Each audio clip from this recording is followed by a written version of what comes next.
A gente se preparou para isso. Eu quero falar nessa manhã sobre um reino em renovo, ou o renovo do reino.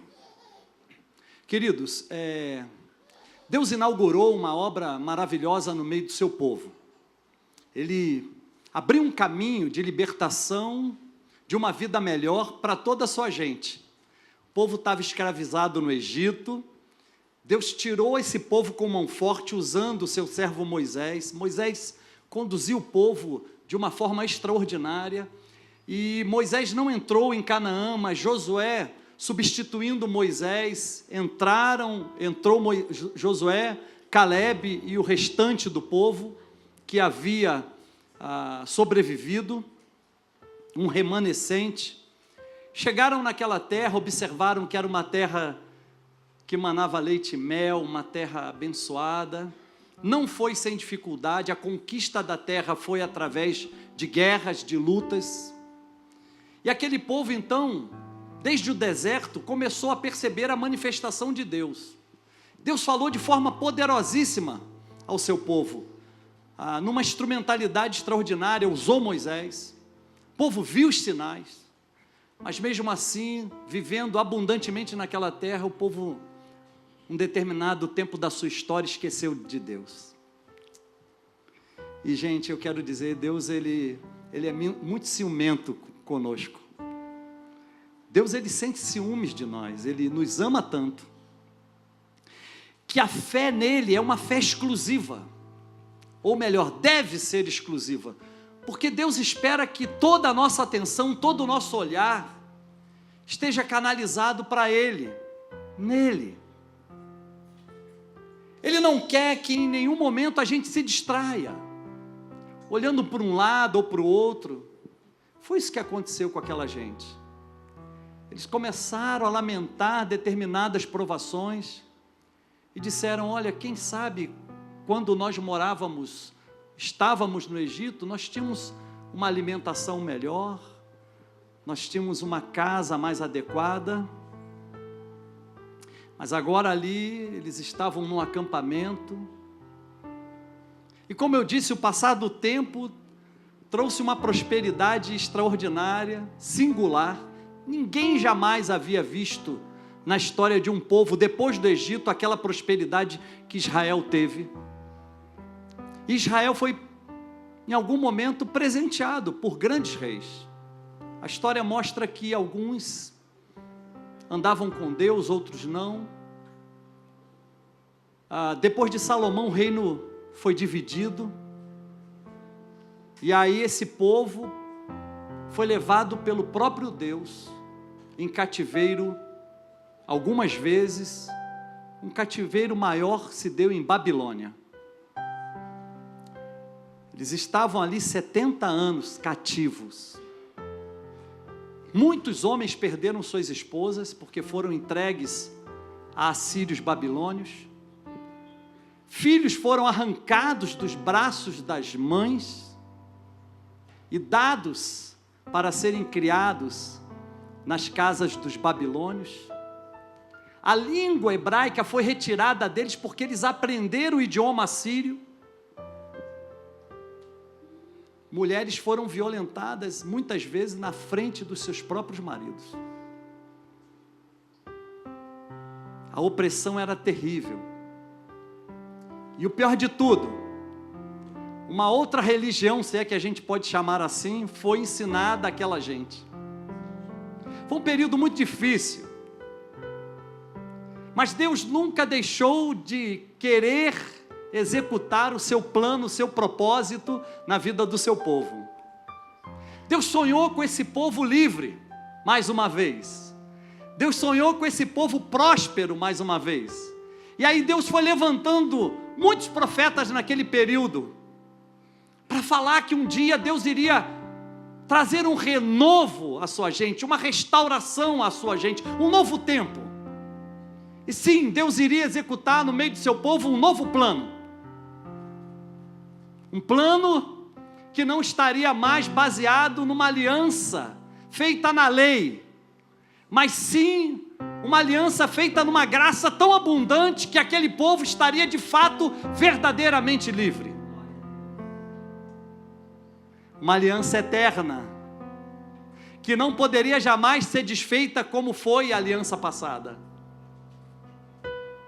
E aí nós, em pleno século 21, gente, a gente é muito presenteado por Deus, uma vez que a gente percebe que mesmo diante de muitas adversidades, de muitos problemas, de muito sofrimento, talvez até perdas, mas mesmo assim, diante de tudo isso, Deus, Ele tem um poder hoje de permitir uma acessibilidade a nós, da sua graça irresistível.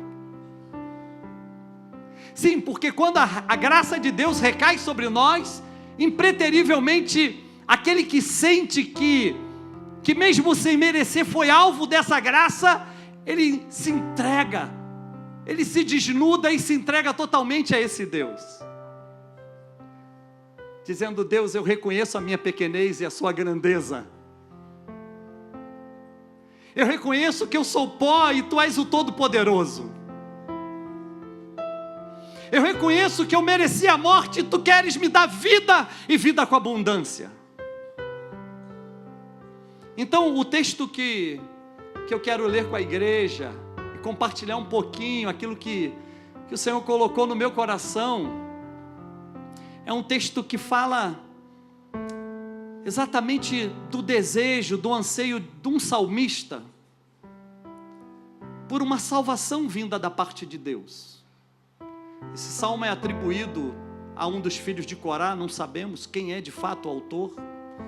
Há até estudiosos que dizem foi Davi que escreveu, não sabemos. Mas uma coisa é certa, o salmo é um salmo que pertence a um conjunto de orações pela salvação de Deus. Agora, quando a gente ora a Deus, minha gente, a gente precisa entender algumas coisas. Quando eu peço alguma coisa a Deus, eu tenho que estar aberto a entender que Deus nem sempre vai me responder nos padrões das minhas próprias expectativas. Segundo, muitas vezes, como resposta às nossas orações, Deus vai abrir um caminho de prova para sim, ao final, nós estarmos então aprovados. E aí eu acho lindo essa história desse salmista que rasga o coração diante de Deus e diz: Deus, eu não quero escutar a mais ninguém, eu quero escutar somente o Senhor. Talvez essa seja uma decisão que você precisa tomar, escutar somente a voz de Deus. Talvez essa seja uma escolha que você deve fazer agora para que de fato você se torne um cristão maduro. Porque a mim me parece que muitos de nós têm procurado ouvir muitas vozes. Muitos de nós têm procurado encontrar salvação em muitos lugares. Mas na maioria das vezes, a gente não está disposto a confiar e entregar plenamente a nossa vida aos cuidados do Senhor. Às vezes eu percebo como pastor que um moço e uma moça, no afã de encontrar um verdadeiro amor, vai buscar tão longe. Mas recentemente eu escutei de alguém: mas eu preciso conhecer o mundo. Quem foi que disse? Já estive lá, não queira estar lá. Se você nasceu na igreja, não queira estar no mundo.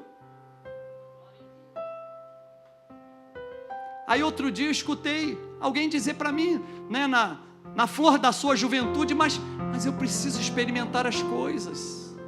Não, eu preciso até conhecer o sexo antes do casamento para saber saber o quê? A Bíblia fala claramente E aí é uma tarefa nossa. Por exemplo, eu não conheci isso antes. Porque se eu tivesse conhecido, eu sim teria praticado. Mas aos meus filhos eu ensino isso. Porque eu quero poupá-los de dores que muitas das vezes são incuráveis. Então a nossa tarefa como pais é orientar nossos filhos e não permitir as coisas, e não abrir um caminho de licenciosidade na educação de nossos filhos, porque se nós fizermos assim como Israel fez com os seus filhos, nós vamos perder. Os prejuízos são grandes. A dor da alma muitas vezes acompanha gerações e gerações de uma família. Então, esse salmista foi muito feliz nessa oração, gente. Em rasgar o coração e dizer: Senhor, eu só quero ouvir a Tua voz, eu só quero uma direção, que é a Tua direção para a minha vida. E aí eu quero compartilhar essa palavra contigo. E esse salmista diz assim: escutarei o que Deus, o Senhor falar, porque falará de paz ao seu povo e aos santos, para que não voltem à loucura.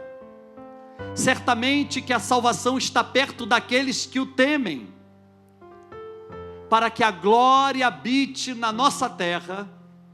A misericórdia e a verdade se encontraram, a justiça e a paz se beijaram, a verdade brotará da terra, e a justiça olhará desde os céus. Também o Senhor dará o que é bom, e a nossa terra dará o seu fruto. A justiça irá diante dele e nos porá no caminho das suas pisadas. Eu quero isso para a minha vida. Você quer isso para a sua vida? Você pode dizer amém? Gente, esse anelo desse salmista é um dos anelos mais lindos, porque essa oração é uma oração que coloca para fora o sentimento de angústia que estava dentro dele e precisava de um bálsamo, precisava ser curado. Uma das coisas mais lindas que a gente pode perceber aqui é que o salmista clama por uma restauração, por um renovo, não somente da sua própria vida, mas de todo o seu povo. Então é interessante a gente entender que esse salmista pede que Deus venha com uma intervenção poderosíssima no meio do seu povo. Eu quero te dizer uma coisa: às vezes nós precisamos fazer isso. Às vezes nós precisamos clamar e orar ao Senhor, dizendo: Senhor, vem e intervenha na minha vida de uma forma poderosíssima, a ponto de eu não conseguir resistir à tua própria intervenção. Sabe, uma das coisas que Deus quer fazer na nossa nação é sarar a nossa nação brasileira, mas para isso Ele precisa sarar a terra do nosso coração. Porque se o coração nosso estiver na mão dEle, Ele vai inclinar para onde Ele desejar, e o desejo dEle é sempre o melhor para nós. Então é necessário que a gente abra esse caminho para a restauração de Deus na nossa vida. E aí é necessário que a gente pergunte quais são as áreas da nossa vida que precisam ser restauradas pelo Senhor. Restauração é renovo. Restauração é viver as práticas antigas que foram criadas por Ele para os seus filhos. É voltar àquele caminho antigo e andar pela senda da retidão, da santificação. É dizer: Deus, me limpa, me purifica. É se desnudar, é tirar a nossa roupa diante dEle, a ponto dEle observar em nós as nossas rugas, os nossos pés de galinha, os nossos joanetes, os nossos calos, as nossas celulites, as nossas estrias. Porque é exatamente na nossa nudez, quando a gente se desnuda para Ele, é que Ele pode fazer a sua obra em nós. Porque se o homem não quer, Deus não vai violentamente realizar. Agora, por que será que é tão fácil a gente abrir em nós esse caminho da restauração e dizer: Senhor, eu realmente me encontro nesse ponto, eu preciso do teu bálsamo, eu preciso ser restaurado, eu preciso que o Senhor intervenha com poder na nossa vida. E eu quero te dizer uma coisa: na maioria das vezes, a gente sabe que o lugar aonde a gente está não foi feito para nós. Um outro salmo que complementa, que faz parte desse conjunto dos salmos do cativeiro, é o Salmo 137, versículo 1 ao versículo 4. O salmista diz: junto aos rios da Babilônia, nos assentamos e choramos, lembrando-nos de Sião.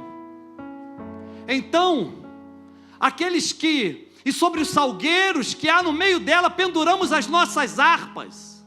Então aqueles que nos levaram cativos, nos pediam que cantássemos, que entoássemos um dos cânticos de Sião. E aqueles que nos destruíram, olha que coisa, aqueles que nos destruíram, pediram que os alegrássemos. E aí no verso 4 do Salmo 137, o salmista diz: mas como entoaremos nós um cântico ao Senhor numa terra estranha? Outro dia um amigo me procurou, eu tenho falado de Jesus para ele está vivendo um conflito grande, e aí eu estava conversando com ele, e ele disse: olha, eu cometi algo terrível, e eu não sei se cabe restauração, queria que você falasse um pouco para mim. E eu disse: mas o que foi? Ele disse: olha, eu tenho uma bela família, eu tenho sido um homem próspero, Deus tem me abençoado de uma forma extraordinária, mas eu dei uma derrapada. Depois de tantos anos casado, fiel à minha esposa, eu decidi dar uma adulterada. E ele me confessou: nunca mais, desde aquele momento em que eu fiz tal ato, não tenho tido paz. Queridos, a restauração, ela traz algo poderoso à vida daquele que quer deixar a vida de pecado. Ela traz a restituição de todas as coisas. Tudo aquilo que o inimigo roubou e tem tido a intenção de te expor, Deus vai lá e restitui, faz tudo novo. Porque existe uma coisa poderosa na restauração: é o perdão dos nossos pecados. Sabe o que Deus diz desse povo que ficou cativo na Babilônia, através dos profetas Jeremias e dos profetas Isaías? Deus diz assim: não me lembrarei dos teus pecados. Não me lembrarei dos teus pecados. E o outro, Deus disse assim: nunca mais ensinará ao amigo o caminho que ele deve seguir, ou o caminho do Senhor, porque cada um terá conhecimento do Senhor. Então é interessante a gente perceber que a restauração, ela traz essa restituição da comunhão com Deus.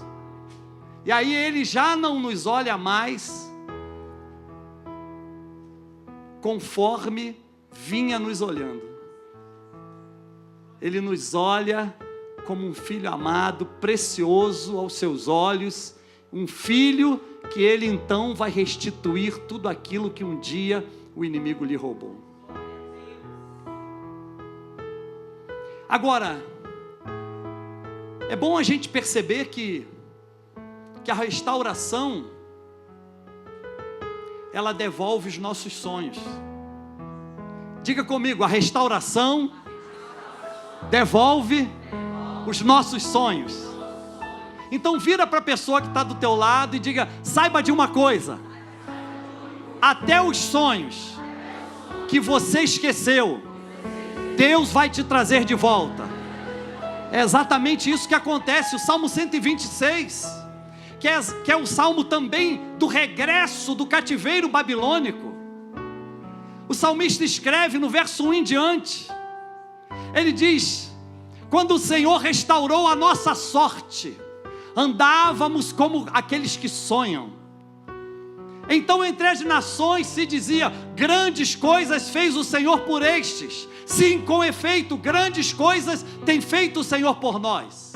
Restaura-nos, Senhor. Restaura-nos, Senhor, a nossa sorte, como as correntes do Neguebe. Aí ele diz, faze-nos regressar, ou traze-nos outra vez, ó Senhor, do cativeiro, como as correntes das águas do sul, ou torrentes do Neguebe. Vamos lá. Os que semeiam com lágrima, colherão com alegria.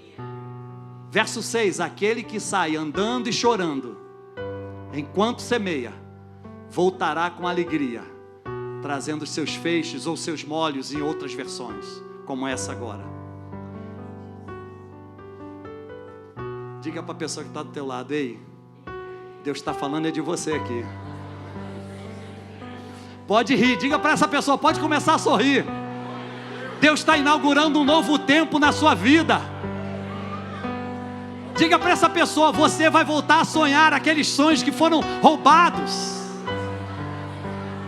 Você terá sonhos extraordinários.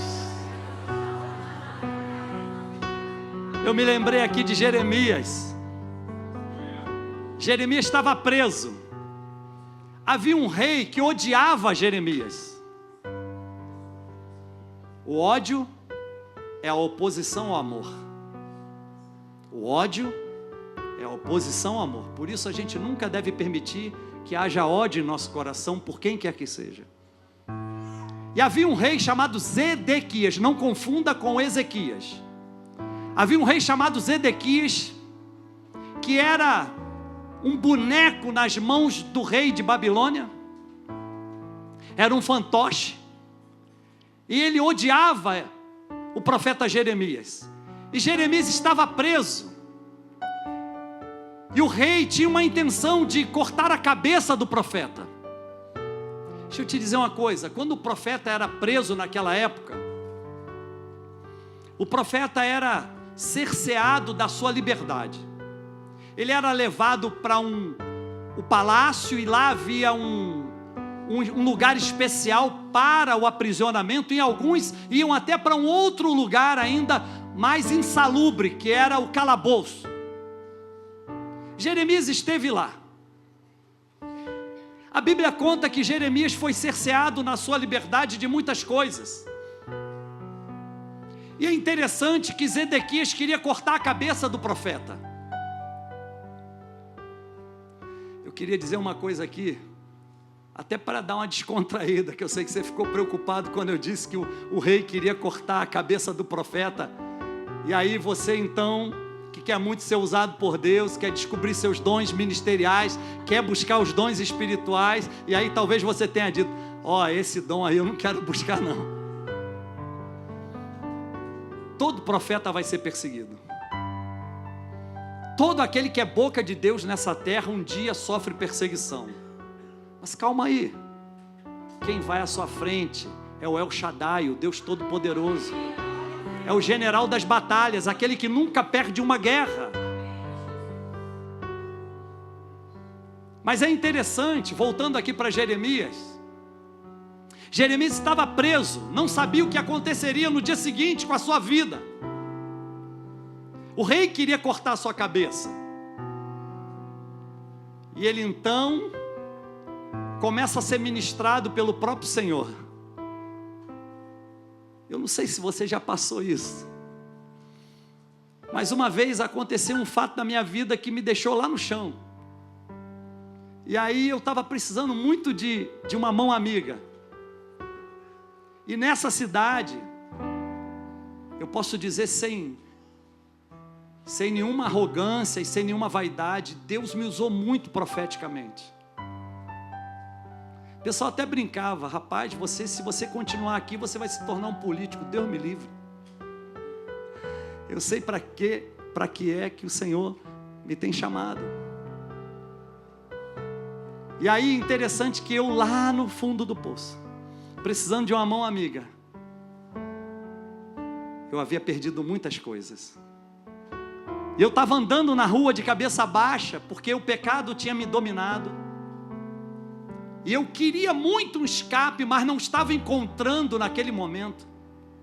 Eu queria de novo a alegria de servir a Deus. Eu queria de novo as perspectivas das revelações de Deus na minha vida. Eu queria de novo uma palavra profética brotando dos meus lábios, mas não encontrava.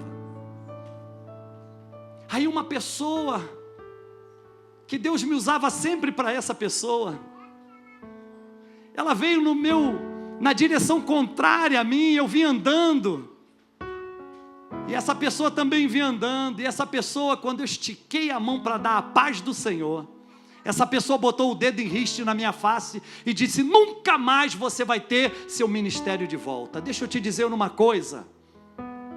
O ministério de um homem, de uma mulher é dado por Deus. Os dons são irrevogáveis. Eu quero te dizer uma coisa: você pode até estar vivendo um momento difícil, afastado de Deus, vivendo até mesmo no pecado, mas a vontade de Deus é te tirar de onde você está e te dar uma nova perspectiva. A vontade de Deus é fazer brotar nos seus lábios aquele sorriso, aquela alegria que você tinha quando você servia a Deus com toda a retidão do seu coração. A vontade de Deus é que você enxugue as lágrimas dos seus olhos, que você reprima o seu choro e você siga em frente, porque Deus tem uma obra grande comigo e com você. Eu creio, queridos. O inimigo tentou de tudo que é jeito dizer: olha, Márcio, você está fracassado, derrotado, para você não há solução, quem sabe até a interrupção da sua vida. Eu quero lhe dizer uma coisa: mesmo levando 9 meses para essa restauração acontecer, eu nunca deixei de acreditar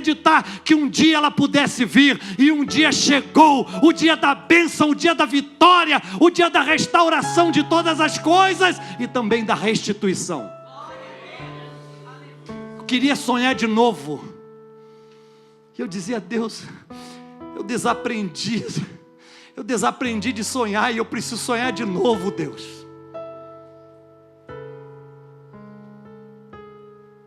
Capítulo 31 do livro do profeta Jeremias, verso 16. Deus ministrando ao coração do profeta quando ele estava preso, sem saber o que aconteceria no dia seguinte. Ele diz: reprime a tua voz de choro, enxuga as lágrimas dos teus olhos, porque haverá recompensa para o teu trabalho.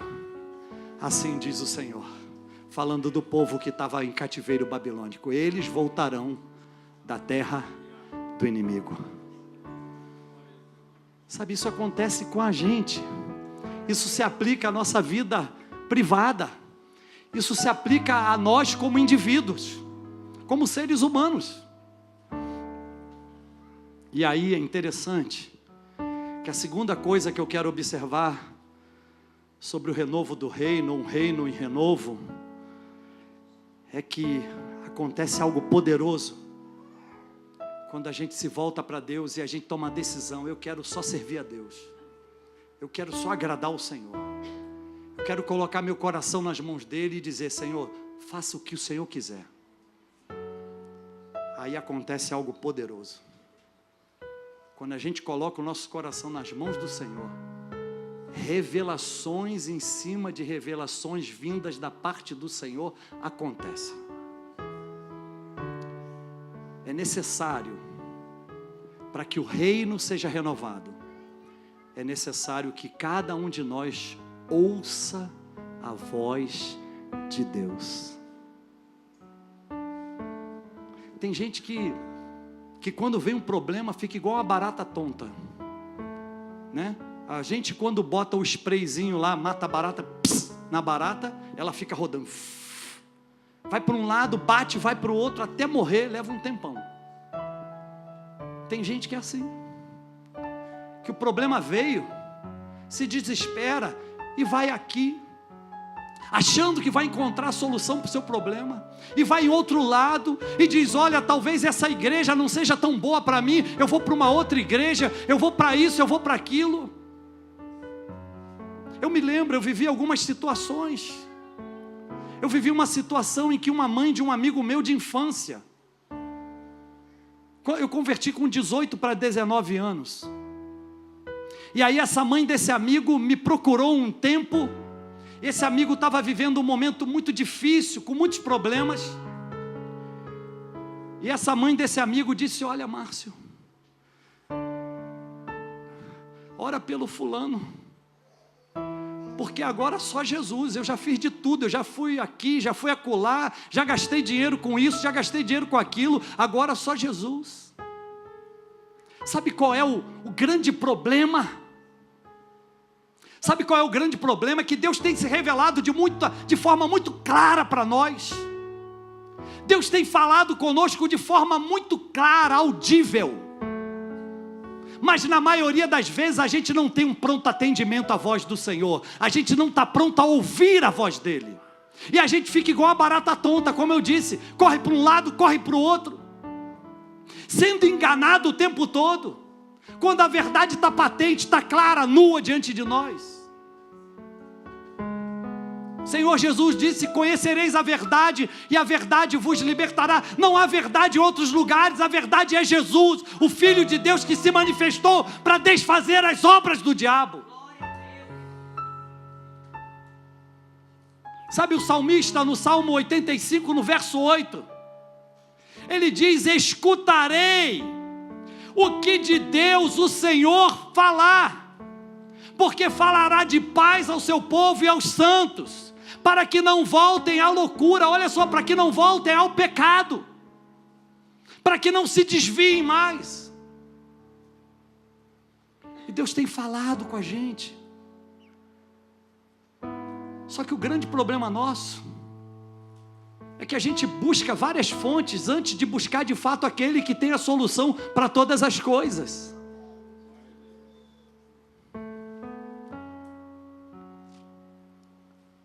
E a gente às vezes gasta todas as fichas antes de buscar aquele que de fato pode nos ajudar. A gente deixa tudo se acabar, igual essa mãe desse amigo meu, agora só Jesus. Tinha que ter sido antes, tinha que ter buscado antes, agora só Jesus. Experimente buscá-lo antes, experimente ouvir a voz dele sempre. Ele vai falar com você, ele vai ministrar o seu coração, ele vai falar profeticamente ao seu coração. Pastor, eu não sei como será o dia seguinte, eu não sei como será o dia de amanhã, eu não sei se estarei vivo, viva, não sei se terei o meu, não sei se terei o meu emprego, não sei se terei o meu esposo, a minha esposa, a minha casa, os meus bens. Eu não sei o que pode me acontecer no dia de amanhã. Sabe, Jeremias estava assim. Ele não sabia o que aconteceria no dia seguinte. Mas Deus sabe tudo a nosso respeito. Ainda no capítulo 31 do seu livro, no verso 26, Jeremias tinha tido uma noite. Eu fico imaginando o que passou na mente daquele homem, sem saber o que lhe aconteceria no dia seguinte. Ele não sabia se continuaria vivo, se seria decapitado. E queridos, eu quero te dizer uma coisa: Deus, quando quer executar o seu plano, a noite da nossa vida pode ser a noite mais escura que nós podemos perceber que o choro pode durar a noite inteira, como diz as Escrituras, mas a alegria vem amanhã, ao amanhecer. Eu quero te dizer, as noites mais escuras da nossa vida, as noites mais tenebrosas da nossa existência, são as noites em que Deus encontra espaço para trabalhar e ministrar a nós tudo aquilo que um dia havia sido roubado de nós. E aí agora, Jeremias dormiu e teve um sonho. Diga para essa pessoa abençoada que está do teu lado: você vai ter um sonho essa noite.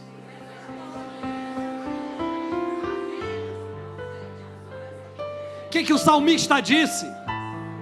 Salmista no Salmo 85, no verso 8, diz: eu escutarei do Senhor o que Ele vai falar. E Ele vai falar de quê? De paz ao seu povo e de justiça. Diga para essa pessoa que está do teu lado: o sonho que você vai ter essa noite é sonho de paz e de justiça divina caindo sobre a sua vida. Oh, aleluia! Aleluia! E aí então, nessa nossa versão, que é Almeida Corrigida e Fiel, diz: nisto eu despertei. Eu imagino que era antes da alva vir, antes do dia amanhecer. Nisto eu despertei e olhei, e o meu sono foi doce para mim. Tem muita gente precisando disso. Deitar e dormir o sono do justo. Não ficar preocupado com as contas que tem que pagar no dia seguinte. Sabe, ter paz. Eu gosto da versão de uma Bíblia católica. A Bíblia de Estudo de Jerusalém, eu gosto muito dessa versão. E essa versão diz o seguinte, neste versículo, diz: neste ponto eu acordei e percebi que o meu sonho tinha sido agradável. Sabe quando você tem aquele sonho que você fala: rapaz, é Deus. Sabe quando você tem aquele sonho? Eu não sei, outro dia eu mandei uma mensagem para um querido irmão da igreja, porque assim, eu acordei na madrugada, e aí eu estava sonolento e voltei a dormir.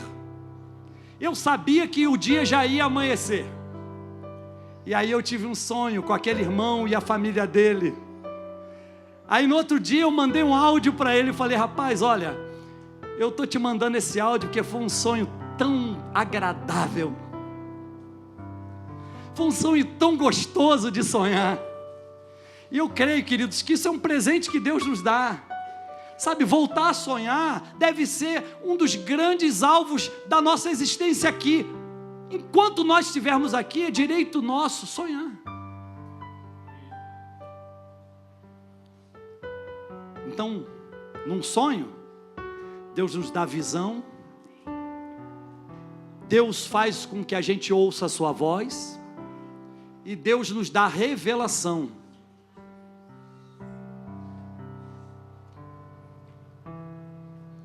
A revelação é exatamente a manifestação, é colocar em relevo toda a vontade soberana de Deus para mim e para você. Depois você vê, não vê agora não. No capítulo 32 do livro do profeta Jeremias, acontece algo extraordinário. Jeremias, ele é visitado na cadeia, né, no pátio da guarda do palácio, pelo seu secretário, pelo seu amanuense, Baruque. Quem era Baruque? Baruque era o secretário do profeta. O profeta falava, era usado por Deus. Baruque estava atrás dele, ó, registrando tudo, para não perder uma palavra. E aí então já tinha muita coisa realizada. Baruque era filho de uma mulher crente, uma mulher que ensinou o seu filho o temor do Senhor. E aí Baruque cola com o profeta. Deixa eu dizer uma coisa aqui que não tem nada a ver com a pregação. Cola no profeta, cola no seu discipulador, cola no seu líder de célula.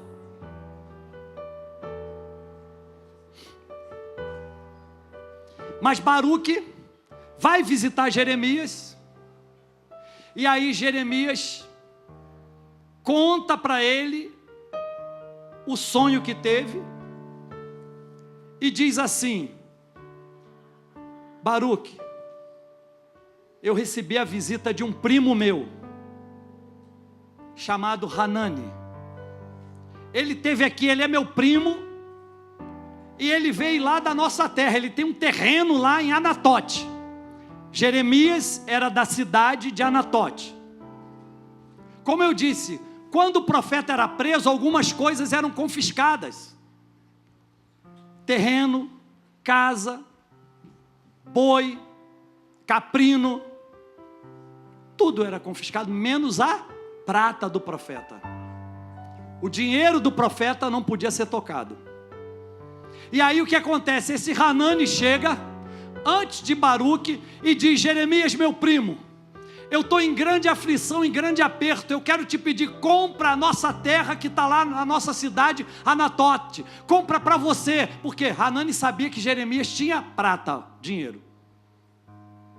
E aí Jeremias então chama Baruque e diz: Baruque, olha, meu primo esteve aqui, e falou que eu deveria comprar o terreno de Anatote. Gente, olha aqui, presta atenção. Eu disse que Deus iria devolver sonhos, esses sonhos seriam agradáveis. O sonho que Jeremias sonhou foi: o Senhor fez uma visitação a ele e disse: olha, teu primo Hanani virá até ti e te oferecerá o terreno de Anatote. Você pesa a prata, paga por ele, faz duas escrituras, uma você coloca no vaso de barro e enterra, porque assim diz o Senhor: o meu povo voltará do cativeiro, eles ainda terão nessa terra terrenos, lotes, animais e casas, assim diz o Senhor. Aí Jeremias então pede a Baruque: faça a escritura, vai lá, compra, paga, pesa a prata, paga, faz duas escrituras, uma guarda consigo e a outra enterra. Sabe, o reino em renovo, ou o renovo do reino, deve estar estabelecido naquilo que de fato Deus registrou como um memorial, como escritura santa do Senhor para a nossa vida. Você é tudo aquilo que a Bíblia diz que você é. Você pode tudo aquilo que a Bíblia diz que você pode.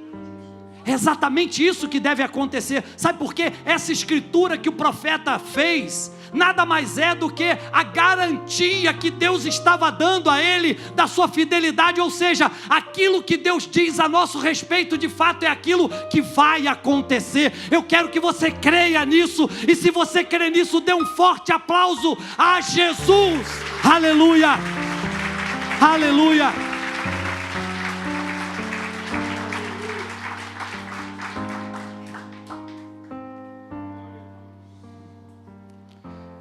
Eu quero encerrar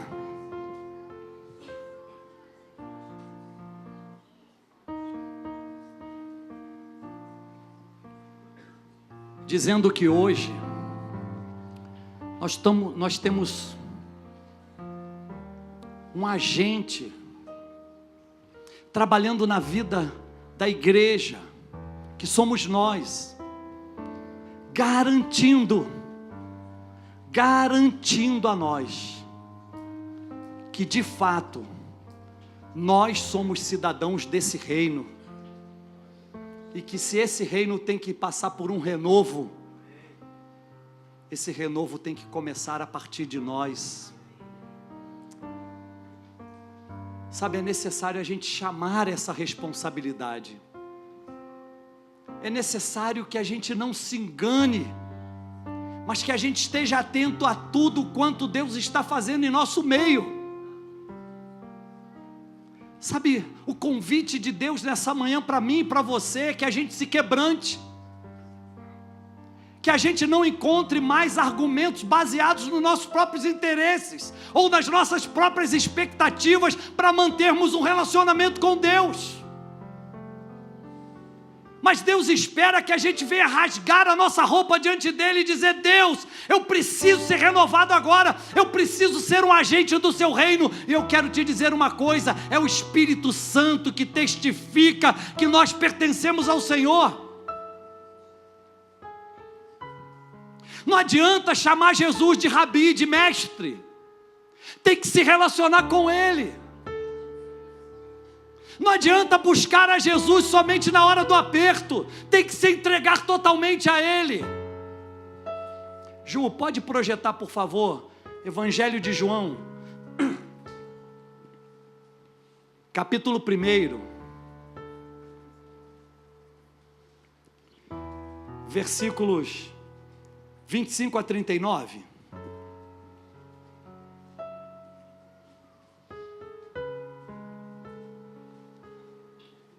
João Batista era um grande profeta. Estava num local com os seus discípulos batizando. Ele já tinha recebido uma mensagem revelada da parte de Deus: olha, aquele que você vir o Espírito Santo descer, esse é aquele que vai batizar o meu povo com o Espírito Santo. E aí, os discípulos de João, 2 discípulos estavam perto dele. De repente, no dia seguinte, Jesus começa a passar assim, ó, diante dos olhos de João e dos discípulos. E aí João aponta para ele e diz: eis o Cordeiro de Deus. Aqueles discípulos deixam João e vão seguir a Jesus. Quem é que você está seguindo? E aí é interessante que aqui começa um outro plano. E diz assim: e perguntaram-lhe e disseram-lhe: por que batizas, pois, se tu não és o Cristo, nem Elias, nem o profeta? Falando de João Batista.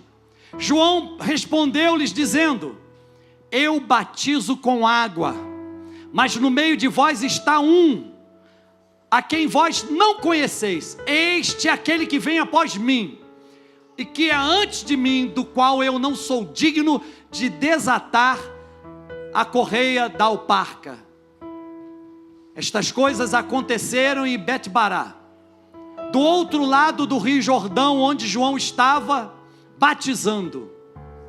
No dia seguinte, João viu a Jesus que vinha para ele e disse: eis o Cordeiro de Deus que tira o pecado do mundo. Este é aquele do qual eu disse: após mim vem um homem que é antes de mim, e porque foi primeiro do que eu não conhecia, mas para que fosse manifestado a Israel, vim eu, por isso batizando com água. E João testificou dizendo: eu vi o Espírito descer do céu como pomba e repousar sobre ele, e eu não o conhecia, mas o que me mandou a batizar com água, esse me disse: sobre aquele que vires descer o Espírito e sobre ele repousar, esse é o que batiza com o Espírito Santo. E eu vi e tenho testificado que este é o Filho de Deus. No dia seguinte, João estava outra vez ali, 2 dos seus discípulos, e vendo passar a Jesus, disse: eis aqui o Cordeiro de Deus. E os 2 discípulos ouviram-no dizer isto e seguiram a Jesus. E Jesus, voltando-se e vendo que eles o seguiam, disse-lhes: que buscais? Talvez essa seja a pergunta que o Espírito Santo está fazendo a você. Que buscais? Que procurais? E eles disseram: Rabi. Rabi era uma expressão que foi introduzida pelos fariseus naquela época. Era uma expressão nova, talvez pela escola de Hillel ou de Shammai, um dos 2 grandes mestres de Israel. Mas é interessante que Rabi significa grande Senhor. Então naquele momento, aqueles 2 discípulos de João, André e seu irmão, estavam ali o quê? Confirmando o ministério do Senhor Jesus, que seria inaugurado a partir dali. E aí eles disseram: Rabi, que traduzido quer dizer mestre, na verdade é grande mestre. Onde moras? Onde assistes? Onde pousas? E ele disse: vinde e vede. Foram e viram onde morava, e ficaram com ele aquele dia, e era já quase a hora 10ª. Ei, o reino em renovo é um reino de se entregar, é um reino de se deixar levar, é um reino de se deixar dominar, de se deixar assenhorar, é um reino de investir tempo, relacionamento com Ele. O Rei está aqui, e se Ele está aqui, é necessário que a gente tenha tempo com Ele. Pastor, eu tenho pressa, eu tenho muitos compromissos. Se for o caso, segura a sua agenda para ter mais tempo com Ele, porque é isso que Ele quer. O reino só será renovado se nós tivermos tempo de qualidade com Ele. E era já quase a hora 10ª. A hora está adiantada, mas nunca é tarde para a gente tomar uma decisão por Jesus. Quando eles ouviram de João que era Jesus, o Cordeiro de Deus, eles deixaram João e seguiram Jesus. Eu sei, Deus te trouxe aqui para ministrar ao seu coração essa palavra. Você está aqui e diz: puxa, Deus falou comigo nessa manhã. Enquanto a igreja está assim assentadinha, eu quero te convidar.